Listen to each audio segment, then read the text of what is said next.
નમસ્કાર દર્શક મિત્રો, હું છું પૂજા ટંડેલ। સંકલ્પ ન્યૂઝમાં આપનું સ્વાગત છે। સમાચારની શરૂઆત કરતા પહેલા એક નજર આજના મુખ્ય સમાચારો પર। સંજાણ ગ્રામ પંચાયત દ્વારા લારી ગલ્લાવાળાઓના દબાણ દૂર કરવા નોટિસ આપતા વાંસદાના ધારાસભ્ય લડેંગે જીતેંગેનો સૂર આપ્યો। ઉમરગામના સંજાણ ગ્રામ પંચાયત દ્વારા પારસીઓના ઐતિહાસિક માર્ગ ઉપર લારી ગલ્લાવાળાઓના દબાણ દૂર કરવા ડિમોલેશનની નોટિસ આપી છે। આ બાબતે ગરીબોએ કોંગ્રેસના વાંસદાના ધારાસભ્યનો હાથ પકડ્યો છે। વાંસદાના ધારાસભ્ય અનંત પટેલ સંજાણ આવી પહોંચી લારી ગલ્લાવાળાઓને લડેંગે ન જીતેંગેનો સૂર આપ્યો હતો। નોંધનીય છે કે સંજાણ ગ્રામ પંચાયત વિસ્તારના ઉધવા માર્ગ ઉપર પારસીઓના ઐતિહાસિક સ્થળ પર લારી ગલ્લાવાળાઓના દબાણનો પડતર મુદ્દો વર્ષોથી વિવાદમાં રહ્યો છે। હવે ડિમોલેશન પહેલા રાજકારણ ગરમાયું છે। સંજાણ ગામે નાના મોટા પાથરણાવાળા લારી ગલ્લાવાળા પોતાની રોજી વર્ષોથી ચલાવી રહ્યા છે અને એમનો પ્રશ્ન મારા સમક્ષ પહોંચ્યો અને મારે એમના સમર્થનમાં એટલા માટે આવવું પડ્યું કે અહીંની નિષ્ઠુર થઈ ગયેલી સરકાર એમના પર ધ્યાન નથી આપતી। નાના માણસો છે એનો મતલબ એવું કે કીડી મોંકોડા છે એમ કરીને એમને ઉઠાડી દેવાના એવું નથી, પણ એ પણ એમનું પરિવારનું ગુજરાન આ પાથરણા નાના લારી ગલ્લાથી ચલવે છે। એમના માટે જો વૈકલ્પિક વ્યવસ્થા સરકાર નહીં કરી શકતી હોય તો અમે એમને સમર્થન આપીશું, એમના માટે આંદોલન કરીશું, પરંતુ જો એમને રંજાડવામાં આવશે તો અમે શાંતિથી બેસી રહીશું નહીં આદિવાસી સમાજના આગેવાન તરીકે। પરંતુ જે પણ કચડાયેલો વર્ગ છે, ઓબીસી હોય, મુસ્લિમ સમાજ હોય, માછી સમાજ હોય કે ઓબીસી સમાજમાંથી કોળી સમાજ હોય, પરંતુ અમે એમના સમર્થનમાં છે, એમની સાથે છે। એમના સામે થયેલા એમની સાથે થયેલા અન્યાયના વિરોધમાં ન્યાય મેળવવા માટે અમે અમારું આંદોલનના બ્યુગલ સંજાણથી ઉમરગામમાં શરૂ કર્યા છે। દિલ્હી પણ અમે થોડા દિવસ પહેલાં પહોંચેલા હતા, ત્યાં પણ અહીંના લારી ગલ્લા અને પાથરણાવાળાએ અમારી મુલાકાત કરી હતી। પરંતુ કોઈને પણ ધંધો રોજગાર કરવાનો હક છે। અત્યારે બેરોજગારીના જમાનામાં તો અમે એ બધા જ પાથરણા લારી ગલ્લાવાળાને સમર્થન કરીએ છીએ। અમે એમની લડાઈમાં એમની સાથે છે। દીવના ઘોઘલા બ્લુ ફ્લેગ બીચ ખાતે ગેમ્સનો લોગો, જર્સી, માસ્કોટ અને વેબસાઇટ પ્રશાસકના હસ્તે લોન્ચ કરાઈ। ભારતમાં પહેલીવાર મલ્ટી સ્પોર્ટ બીચ ગેમ્સનું આયોજન દીવ ખાતે થશે। કેન્દ્ર શાસિત પ્રદેશ દાદરા નગર હવેલી અને દમણ, દીવ અને લક્ષદ્વીપના પ્રશાસક પ્રફુલ્લ પટેલના માર્ગદર્શન હેઠળ દીવ બીચ ગેમ્સ 2024નું ભવ્ય આયોજન કરવામાં આવી રહ્યું છે। ભારતમાં મલ્ટી સ્પોર્ટ બીચ ગેમ્સનું આ પહેલીવાર દીવ ખાતે આયોજન કરવામાં આવી રહ્યું છે, જે કેન્દ્ર શાસિત પ્રદેશ માટે ગૌરવની વાત છે। આજે દીવના બ્લુ ફ્લેગ ઘોઘલા બીચ ખાતે આયોજિત ભવ્ય સમારોહમાં પ્રશાસક પ્રફુલ્લ પટેલ દ્વારા દીવ બીચ ગેમ્સ 2024ના લોગો, માસ્કોટ, જર્સી અને વેબસાઇટનું લોકાર્પણ કરવામાં આવ્યું હતું। ઉલ્લેખનીય છે કે આ 7 દિવસીય બીચ ગેમ્સ 2024નું 4 જાન્યુઆરીથી શુભારંભ થશે, જે 11 જાન્યુઆરી સુધી ચાલશે। આ બીચ ગેમ્સ 2024 દરમિયાન 20થી વધુ રાજ્યો અને કેન્દ્ર શાસિત પ્રદેશોનું પ્રતિનિધિત્વ કરતા 1200થી વધુ ખેલાડીઓ રમતોમાં ભાગ લેશે। આ ગેમ્સમાં સમાવિષ્ટ રમતોની સંખ્યા 8 છે, જેમાં beach volleyball, pencak silat, beach boxing, beach soccer, mallakhamb, beach kabaddi, ocean swimming અને ટગ ઓફ વોરનો સમાવેશ થાય છે। આ ગેમ્સની શરૂઆત ઘોઘલા બીચ પર ભવ્ય ઉદ્ઘાટન સમારોહ સાથે થશે અને 11 જાન્યુઆરી 2024ના રોજ INS કુકરી દીવ ખાતે રંગારંગ સાંસ્કૃતિક કાર્યક્રમ સાથે સમાપ્ત થશે। દીવના ઘોઘલા બ્લુ ફ્લેગ બીચ ખાતે ગેમ્સનો લોગો, જર્સી, માસ્કોટ અને વેબસાઇટ પ્રશાસકના હસ્તે લોન્ચ કરવામાં આવી હતી। આ પ્રસંગે દમણ દીવના સાંસદ લાલુભાઈ પટેલ, ચૂંટાયેલા જનપ્રતિનિધિઓ, પ્રશાસનીય અધિકારીઓ, ખેલાડીઓને દીવની જનતા ઉપસ્થિત રહી હતી। દીવથી રિપોર્ટર મેહરુન નિશાદલ, સંકલ્પ ન્યૂઝ। 2024 की है एक विशेष वेबसाइट www.divbeachgames.com।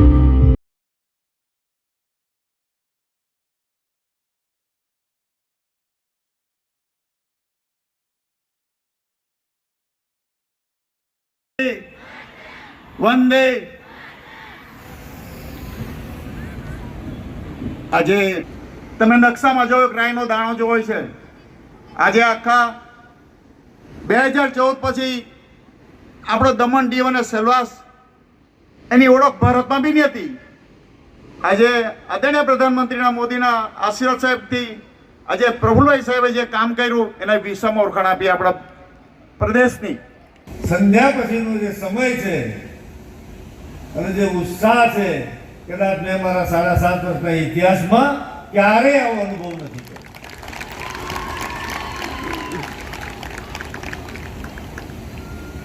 મને સ્મરણ છે,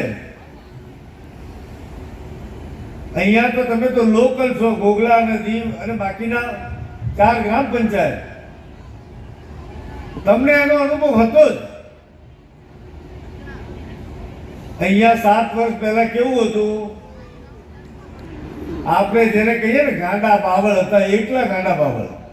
પારડીના સુકેશ રામપોરમાં સાંઈ મંદિરે પ્રથમ પાટોત્સવની ઉજવણી કરાઈ. મંડપ બાંધી રહેલ એક યુવાનનું વીજકરણથી મોત નિપજતા કેન્ડલ સળગાવી શ્રદ્ધાંજલિ આપી.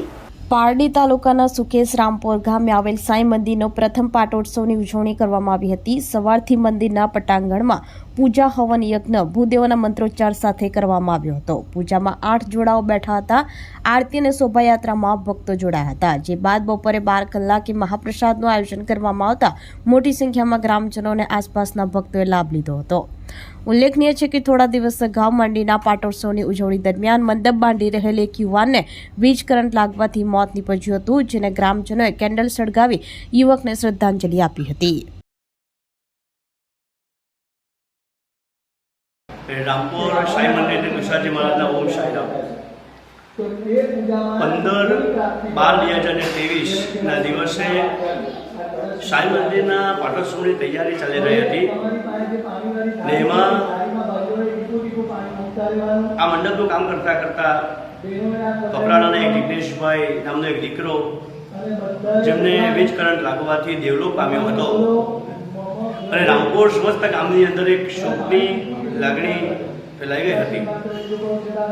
પણ આજે સમસ્ત ગામે ભેગા થઈ એ નક્કી કર્યું છે કે સાંઈ મંદિરના પહેલા પાટોત્સવની અંદર આપણે સૌ ભેગા થઈ એ દેવલોક પામેલા દીકરાને સદગતિ માટે એક અનોખી રીતે પાટોત્સવ ઉજવીએ અને આજે કેન્ડલ પ્રગટાવી બ્રાહ્મણોના મંત્ર દ્વારા અને શાંતિપાઠ દ્વારા એ દીકરાને શ્રદ્ધાંજલિનું આયોજન કર્યું છે. તો આપ સૌ અમને શ્રદ્ધાંજલિમાં સાથ આપ્યો અને એ દીકરા માટે, એના દીકરાના આત્માના શાંતિ માટે તમે જે અમને બધાએ સાથ આપ્યો એ આપ સૌનો સમસ્ત રામપુર ગામ અને સાંઈ મંદિર આપ સૌનો આભાર માને છે. ઓમ સાંઈરામ, જય શ્રી કૃષ્ણ, જય સિયારામ, જય સાંઈ. ગીર સોમનાથના વેરાવળમાં પ્રતિબંધિત દરિયાઈ રેતી ખનીજ માફિયાઓ દ્વારા ચોરીની બૂમ ઉઠી. ગીર સોમનાથ જિલ્લાના વેરાવળ નજીક સીઝ કરેલ પ્રતિબંધિત દરિયાઈ રેતીની મોટા પાયે ચોરીની બૂમો ઉઠવા પામી છે. વેરાવળ બાયપાસ નજીક મીઠાપુર સીમસાડા પાસે ખનીજ માફિયાઓ દ્વારા દરિયાઈ રેતીનો સ્ટોક ખાણ ખનીજ વિભાગ દ્વારા જે તે સમયે રેતીનો જથ્થો સીઝ કર્યો હતો. તંત્ર દ્વારા સીઝ કરાયેલ પ્રતિબંધિત દરિયાઈ રેતીના જથ્થામાંથી બિંદાસ ચોરી થઈ રહી હોવાનું જાણવા મળ્યું છે. ખનીજ માફિયાઓને તંત્રનો કોઈ ડર નહીં હોવાનું દેખાઈ રહ્યું છે. પ્રતિબંધિત દરિયાઈ રેતીની ચોરી કરનાર ખનીજ માફિયાઓ સામે જવાબદાર તંત્ર કડક કાર્યવાહી કરે એવી લોકોમાં બૂમ ઉઠી રહી છે. ગીર સોમનાથથી રિપોર્ટર વિશાલ તંબોલી, સંકલ્પ ન્યૂઝ.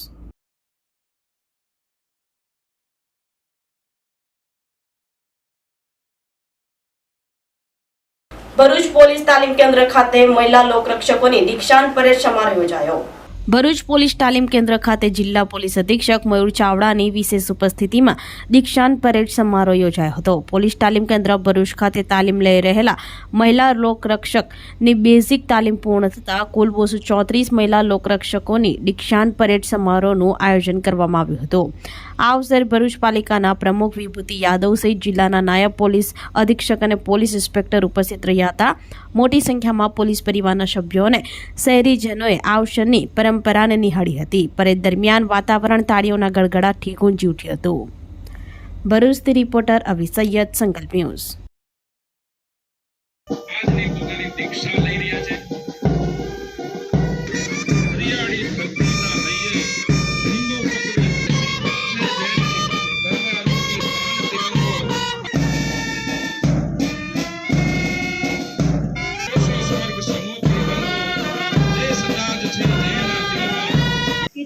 ગુજરાત રાજ્યના 22 જિલ્લાઓમાંથી અત્રે ભરૂચમાં આવેલી